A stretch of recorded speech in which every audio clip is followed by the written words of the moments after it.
A continuación, Medicina Ecológica.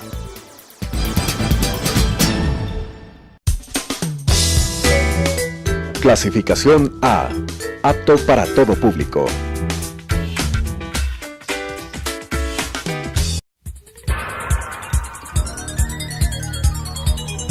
Las opiniones vertidas en este espacio por la producción y dirección del programa son de exclusiva responsabilidad de sus autores y de quienes intervienen en ellos.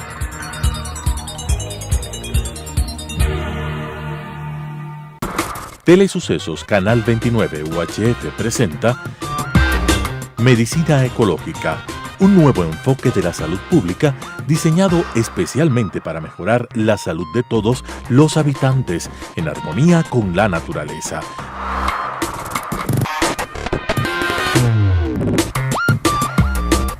Con la conducción del Dr. Walter Mena Ordóñez. Medicina Ecológica. Amigos televidentes, es una enorme satisfacción continuar con nuestro programa Medicina Ecológica hacia un nuevo enfoque de la salud pública.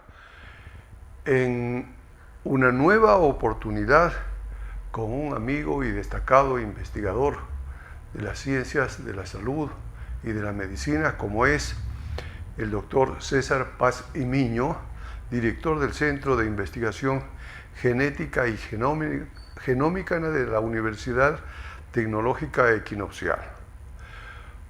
Como siempre, vamos a hacer un ligerísimo repaso respecto del Sistema Nacional de Salud, porque verán ustedes que está implicado el aspecto relativo al aborto en el programa de salud sexual y reproductiva. La filosofía, los principios, el marco constitucional, el modelo oficial, el modelo participativo, el paquete de servicios, instrumentos para la acción, recursos, talento humano, el cumplimiento de los objetivos del desarrollo sostenible y finalmente las instituciones públicas y privadas que hacen o prestan servicios de salud. Yo decía, en el paquete de servicios del Sistema Nacional de Salud Intercultural financiado que estamos proponiendo a la comunidad ecuatoriana, hay un aspecto de singular importancia que se refiere a la política sexual y reproductiva.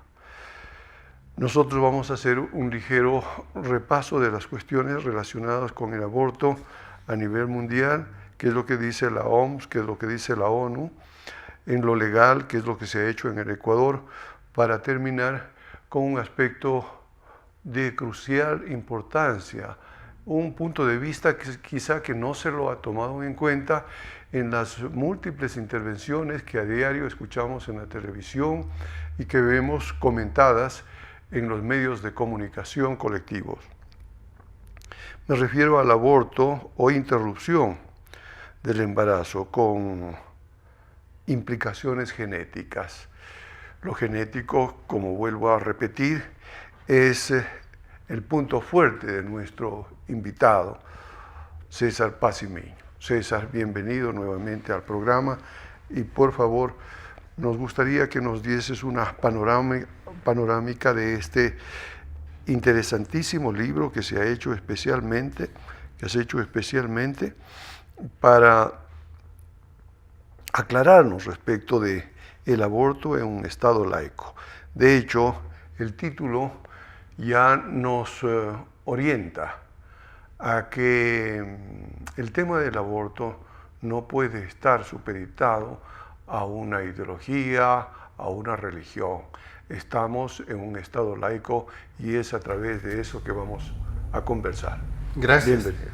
Bueno, en realidad el libro nace como una recopilación de artículos que desde el año 2000 he publicado en relación a este tema, ¿no? O sea, desde que yo empecé a hacer genética, desde que vine al Ecuador, empecé a ver esta necesidad de, si hacíamos diagnóstico prenatal, pues teníamos que tener alternativas frente a un diagnóstico prenatal que no era satisfactorio para la madre. Entonces, si es que tenía un problema malformativo, si es que había algún problema específico, había que dar una solución. Y ahí empezamos a ver que había una problemática real de cómo enfrentar los problemas malformativos y genéticos durante un embarazo, y más aún con diagnósticos prenatales tempranos, como son las 14 semanas, 16 semanas de embarazo, incluso antes, de las 9 a la 11 semana que se puede hacer.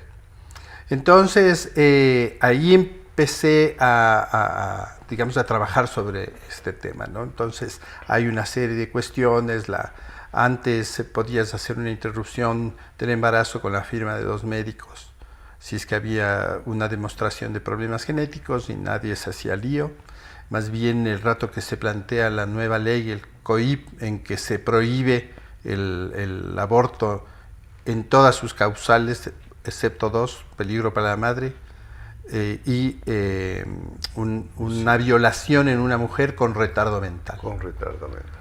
Entonces, claro, ahí empieza toda una problemática diferente, porque primero claro, los movimientos de mujeres plantean el quitar esto de violación en una mujer retardada mental. Entonces, esta parte con retardo mental es la que está en cuestionamiento, porque una mujer es una mujer y una violación es una violación, y el derecho es de poder interrumpir un embarazo tras una violación. Entonces, mi aporte específico en el tema de la violación desde el punto de vista genético se centró en hablar sobre los riesgos genéticos que produce una violación, ¿no es cierto? Entonces, desde la perspectiva del asesoramiento genético, cuando tú te enfrentas a un problema de estos, tienes que plantear 3 cosas, que es, la mayoría de violaciones son intrafamiliares, el 37% son por padres. Entonces, eso hace ver que hay una mezcla de genes mucho más grande, hay una posibilidad más del doble de mezclar genes malos, y entonces eso ya produce un riesgo. Entonces, si estás hablando de la enfermedad más común de 1 en 800 individuos, estás hablando de más del doble, que es 1 en 300. Ya. Entonces, esa es la proporción del riesgo. Si la otra situación, como somos poblaciones cerradas, en que se ha demostrado que los cruces consanguíneos endogámicos son muy frecuentes, entonces, por ejemplo, poblaciones como Manabí, Carchi, Imbabura, el oriente ecuatoriano, que tiene poblaciones muy cerradas que se mezclan solo entre ellos, producen muchos más riesgos. Y si hay una violación, pues enfrentamos la problemática de un cruce también cerrado genéticamente, y eso representa un mayor riesgo de tener un hijo con un problema. Y la tercera opción es un desconocido, un violador desconocido, que frente al desconocido el riesgo genético es el más alto, porque no sabes nada del desconocido. Entonces tienes que manejar el riesgo más alto. Por ejemplo, hablábamos de 1 en 800, ese es el riesgo más alto. Y así por enfermedad, 1 en 527 para los problemas cromosómicos, y luego una problemática en relación a infecciones que puede transmitirte un violador, que producen malformaciones como rubiola, citomegalovirus, sífilis, HIV, chikungunya, Zika, que producen también problemas malformativos. Entonces, este es el panorama de los riesgos genéticos tras una violación. Perfectamente. Para conocimiento del público, la ONU define aborto como la terminación del embarazo posterior a la implantación del huevo fecundado en la cavidad endometrial, antes de que el feto logre la viabilidad, menor a 22 semanas de edad gestacional, con un peso fetal menor de 500 gramos y una longitud cefalocaudal de 25 centímetros. Feto, entonces distingamos entre embrión antes de las 22 semanas y feto después de las 22 semanas. Mientras la ONU en el 2016 pidió despenalizar el aborto por 3 causas cuando el embarazo se produzca luego de una violación, por incesto y por malformaciones del feto. Sobre esto nos conversaba nuestro invitado César Pacimiño, que la probabilidad definitiva aumenta sustancialmente cuando la violación la hace una persona cercana a la mujer violada. cercana consanguíneamente a una mujer Así violada. En lo legal, en Ecuador se permite practicar el procedimiento en caso de violación, pero si la mujer sufre discapacidad mental. En caso de que el embarazo ponga en riesgo la vida o la salud de la paciente, es la segunda posibilidad. Esto está estipulado en el artículo 150 del Código Orgánico Integral Penal COIP. En Ecuador se han judicializado 93 casos por delito de aborto consentido entre agosto del 2014 tras la vigencia del nuevo COIP y enero de 2018, de acuerdo a cifras presentadas por el Consejo de la Judicatura ante la Comisión de Justicia de la Asamblea en marzo pasado. Esto es una cuestión dramática, sin duda. Una niña violada, que generalmente es menor de edad, va a pedir auxilio a un hospital y ese hospital, las autoridades del hospital, el médico tiene la obligación de denunciarla. Y como consecuencia de estas denuncias, esas niñas violadas han sido judicializadas y se las ha llevado a la cárcel. Esto es una cosa impresionante, una barbaridad. Destruyendo la vida de la niña y la vida de toda la familia. Violando el secreto profesional también, ¿no? Violando el secreto profesional. A propósito, sobre este aspecto, ¿cuál es tu punto de vista realmente? Porque también se considera esto en el COIP. Claro, en el COIP y también en el Código de Salud. Así es. Bueno, simplemente hay algunas cifras que son un poco más alarmantes, por la que se habló ya últimamente con los nuevos registros, que son casi 11 niñas violadas semanalmente, ¿no? En el Ecuador hay 324 casos judicializados por esta temática. Entonces, aquí viene una cuestión que es tremendo, que es el acto de la violación versus la revictimización, ¿no? Entonces, tengo una niña de 9, 10, 11 años, violada, embarazada, que quiere abortar, y si quiere abortar, pues tiene que ser perseguida judicialmente. El 90% de los casos de violación no se denuncian, y más o menos la misma proporción no son juzgados ni son sancionados. Entonces, esto viene siendo un subregistro del 10%, claro, nada más. Entonces existe una problemática real, casi 34.000 niñas embarazadas, ¿no? Entonces hay una problemática que hay que enfrentar. Problemática social y de salud pública. Entonces, la otra cosa que es interesante es el tema de las 22 semanas. En los países que hay interrupción del embarazo se habla hasta de la semana 22. ¿Por qué? Porque luego de eso, a partir de, en realidad de la semana 24, 25, el cerebro empieza a tener ya funcionamiento. Autónomamente a partir del 7º mes de embarazo. O sea, una persona podría vivir con apoyo desde la semana 37 en realidad. Entonces, claro, desde ahí viene esta discusión. Entonces, como antes de la semana 22 no hay actividad cerebral, se ha asociado un poco al tema de muerte cerebral, ¿no es cierto? La muerte cerebral, si no tienes funcionamiento cerebral, aunque tengas respiración y corazón funcionándote, se declara clínicamente muerto. Entonces es interesante esta asociación porque también como no existe un cerebro funcional, podría uno interrumpir el embarazo hasta la semana 22. Entonces yo creo que esto es racional, es un comportamiento racional. Y de hecho, en eso yo creo que hubo un pronunciamiento muy favorable del Ministerio de Salud al decir que no se debe violar la confidencialidad de las mujeres que asisten a abortos y que no pueden ser denunciadas.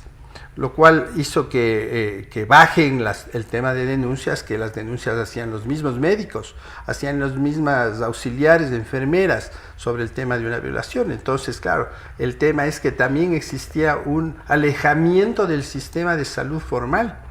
Como me van a denunciar, entonces busco el sistema de salud informal, ilegal, para decir con una palabra. Entonces, un aborto ilegal tiene mucho más riesgos de salud, infecciones, perforaciones de útero, etcétera, y hay una problemática por eso de las muertes maternas por mala atención durante un parto, que llevan, creo, algo de como de 3.000 muertes por este asunto. Entonces, yo creo que sí hay una problemática que hay que enfrentar. De hecho, el Colegio Médico de Pichincha, de manera bastante racional, al menos se pronunciaron sobre esta temática. A las academias no se pronuncian, las sociedades no se pronuncian. La Federación Médica, curiosamente, en nombre de todos los médicos, se opone al tema de la interrupción del embarazo. Y entonces dices, yo no estoy incluido en esa posición. Entonces yo creo que es una cuestión más bien de neutralidad frente a una situación que al final termina siendo de las mujeres, de niñas, de adolescentes, violadas, embarazadas, que deciden no tener un hijo, porque luego además la sociedad es tan curiosa que te demanda ser madre abnegada a los 9 años, dices Sí, madre abnegada. Y es justo reconocer el recorderis, ¿no es cierto?, del Ministerio de Salud Pública en agosto del 2017, mediante memorando 2017-0790-M, la obligación de que los establecimientos de salud atiendan de manera oportuna a las mujeres que lleguen con procesos de aborto en curso o con consecuencias de aborto ya realizados para precautelar su derecho a la vida. Me parece esto interesante. Hay que reconocer entonces que en este sentido sí hay un pronunciamiento que ha permitido un poco liberar de la responsabilidad enorme que recaía sobre los médicos. Así es.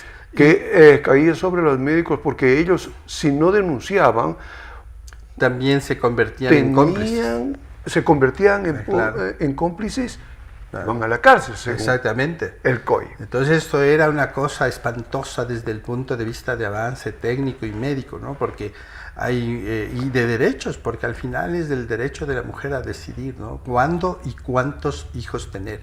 Y entonces ahí hay una contradicción incluso con la Constitución, el COIP versus la Constitución en el tema de cuándo y cuántos hijos tener. Entonces ahí hay la opción de decidir, pero en cambio el COIP te prohíbe esa decisión. Y por eso es que la lucha de los movimientos de mujeres es que se autorice en el COIP esta opción de interrumpir el embarazo por violación y problemas malformativos, porque también ahí viene la otra cuestión. El desarrollo de la medicina es tan bueno ahora que puedes diagnosticar prenatalmente problemas malformativos graves que se llaman monstruosidades. Entonces, claro, una cosa es decir, denles en adopción, pero nadie los adopta. Otra cosa es decir, sí, es que este es el destino, pero nadie lo asume con tranquilidad cuando tiene un hijo con problemas malformativos gravísimos. Entonces, toda esta problemática que la vemos, hemos visto abandonos de hogares, suicidios de las chicas que se han embarazado y han tenido un hijo con problemas malformativos. Entonces hay una problemática que se quiere escapar, decir, no, es que la sociedad ecuatoriana está cuidando la moral pública, y dices, ¿y la salud pública? ¿Quién cuida? Entonces, claro, yo creo que ahí hay una responsabilidad del Estado de discutir esta cuestión y al final escuchar a las mujeres que quieren decidir sobre eso, ¿no? Perfectamente. Entonces, creo que esa es la situación como yo la veo. César, volvamos un poco a la ontogenia, es decir, cuando un espermatozoide se funde con el óvulo, forman la mórula, el embrión, el feto. Finalmente, a los 9 meses, sale un ser humano. Hablemos sobre algo que ya señalaste en un principio, la formación del cerebro. La formación del cerebro se produce a las 22 semanas, 24 semanas. Y según los embriólogos, no siente dolor. Así es. Hasta ese momento no hay dolor. Es posible, con base en eso, establecer un antes y después, si desde el punto de vista científico, la interrupción de un embarazo. Es decir, una persona, en definitiva, una vida que no tiene conciencia. Y una vida que no tiene conciencia igualmente respetable, si es una vida animal o es una vida vegetal inclusive. Claro, pero aquí estamos hablando de un ser humano consciente. Claro, ¿Qué nos dice la genética? El tema es que hay muchas otras cosas, ¿no? No es solo el tema de la formación del cerebro. El cerebro, como decimos, a partir de las 24 semanas empieza recién a actuar como conocemos con las interacciones neuronales. A partir de la 27 en realidad es cuando se forman las conexiones interneuronales. Pero también necesitas un montón de carga genética de la madre que induzca actividad genética en el embrión. Si es que ese vínculo no podría tampoco existir en el individuo. Y luego el propio individuo tiene reacciones genéticas propias que necesitan de un ambiente cuando nace para que se activen, lo que se llama epigenética. Entonces, si quitamos el tema epigenético y quitamos la influencia de la madre sobre el embrión, termina siendo simplemente como un órgano más, ¿no? Y eso ya se ha discutido, se discutió en Argentina sobre esta problemática, y por eso es que no se habla de un individuo, se habla de un embrión, de un feto, no de una persona. Entonces, desde el punto de vista incluso legal, ¿cuándo eres persona? Cuando naces. Ahí te inscriben, ahí llegas a ser una persona. Entonces, el tema de... Persona natural, y colectivamente, persona jurídica. Y autónoma. Y autónoma. Entonces, ahí viene para mí también una trampa, ¿no? El tema de decir es que es una vida. Entonces, vida es el espermatozoide, vida es el óvulo, vida es el huevo que comemos todos los días.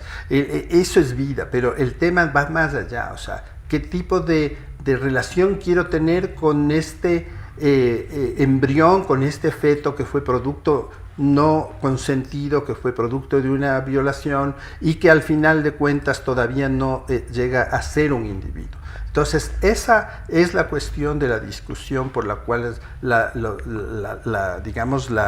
aspiración es que se despenalice una cuestión que es abominable como una violación y un embarazo no consentido, y cuando tiene malformaciones más aún.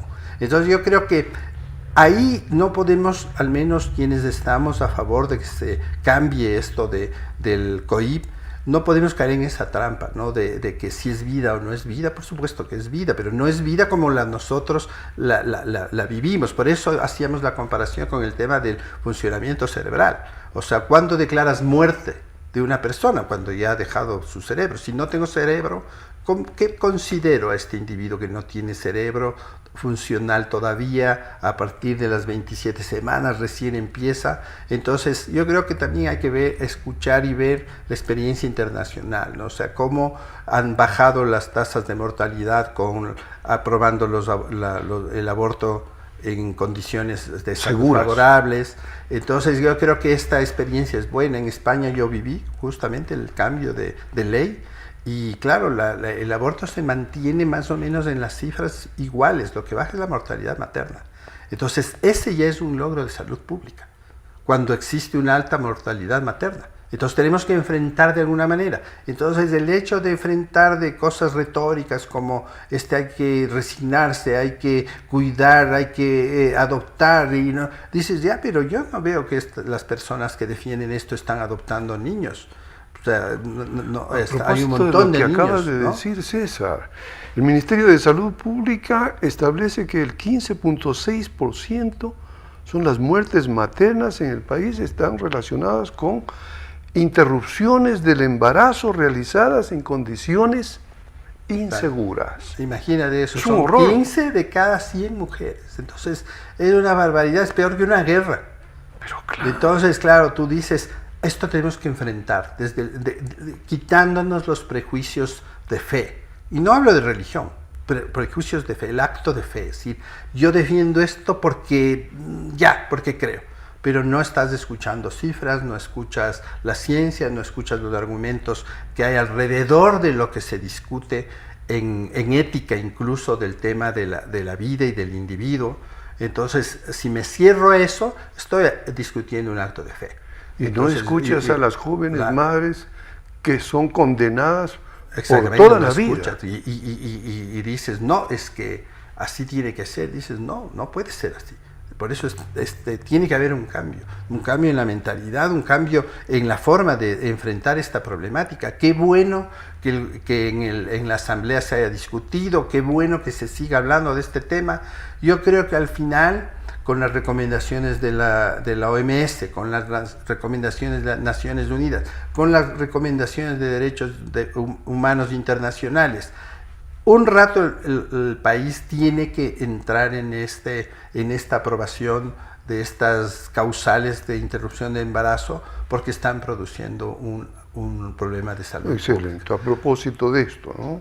El debate sobre el tema estuvo estancado en la Asamblea Nacional en los últimos años. En agosto del 2016, el Colegio de Abogados de Pichincha toma una interesante iniciativa. Presentó a la Asamblea una reforma al COIP para despenalizar el aborto en casos de violación y por discapacidades del feto incompatibles con la vida. El pedido incluyó un informe del Comité de Derechos Civiles y Políticos de la Organización de las Naciones Unidas, que pidió al país revisar, entre comillas, recomendó el COIP, ya que veía que con preocupación que la normativa criminalice a las mujeres por esta decisión. Sin embargo, esto no prosperó.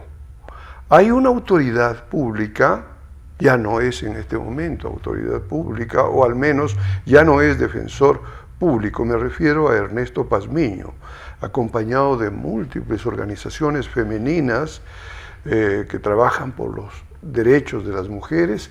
El 2018 argumentó que el Estado no debe criminalizar a las mujeres por las decisiones que tomen sobre su cuerpo y su proyecto de vida, y que tampoco se les puede obligar a tener hijos de sus violadores. Así es. Me parece que son aportes importantes. Exactamente, y hablan de la discusión real y de las necesidades reales. O sea, una cosa es hablar de una violación de lejos y otra cosa es pasarla y ver toda la tragedia que se produce, y peor cuando hay un embarazo.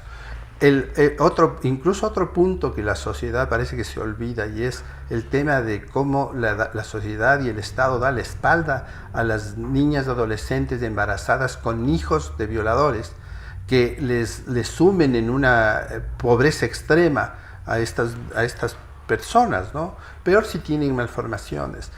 Una malformación, el costo de mantener una malformación supera los $1,000 o $2,000, dependiendo de cuál, hasta más, ¿no? Hay enfermedades que necesitas $1 millón al año para poder mantenerlas. Entonces, hay una realidad, una cuestión que también tenemos que considerar, es esta desatención del Estado en estos casos de problemas malformativos graves, de enfermedades raras, muchos productos de violaciones. Entonces yo creo que incluso desde la perspectiva del manejo de la salud pública tienes que considerar todas estas aristas. O sea, todas estas aristas económicas, psicológicas, el tema de los riesgos genéticos y sobre todo escuchar a quienes llevan los embarazos, que son las mujeres. Excelentes comentarios los tuyos, estimado. Muy orientadores. Tenemos un comentario final al respecto. Según estadísticas oficiales, la mayor parte de mujeres embarazadas por violación pertenecen a estratos pobres de la población, cuyas edades fluctúan entre 12 y 16 años. Se trata de un problema social y de salud pública que debe ser abordado en forma responsable y urgentemente en términos preventivos, mediante una combinación de estrategias como una buena educación y anticonceptivos. Cuando por razones terapéuticas, psicológicas y sociales, como las que hemos conversado acá con nuestro amigo, deba ser practicado, será responsabilidad del Estado mantener servicios de salud adecuadamente equipados y con personal competente. Por supuesto, sin penalización alguna para la mujer ni para el personal médico que lo practica. Finalmente, decimos, y ahora sí finalmente, estimados amigos, parafraseando a Maturana y para destacar el valor de la vida consciente, mira las flores y siente que vives, y la muerte se aleja. Mira la vida consciente, mira las flores y siente que vives y la muerte se aleja. Mira las flores del otro y siente que también vive y que ambos se alejan alegremente de la muerte. Gracias, amigos televidentes, y les esperamos para el próximo programa. Por ahora les agradecemos mucho por su audiencia. Hasta la próxima.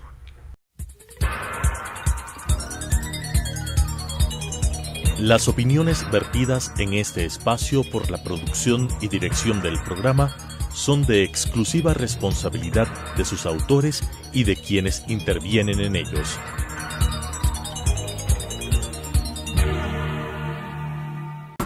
Telesucesos Canal 29 UHF presentó Medicina Ecológica, un nuevo enfoque de la salud pública diseñado especialmente para mejorar la salud de todos los habitantes en armonía con la naturaleza.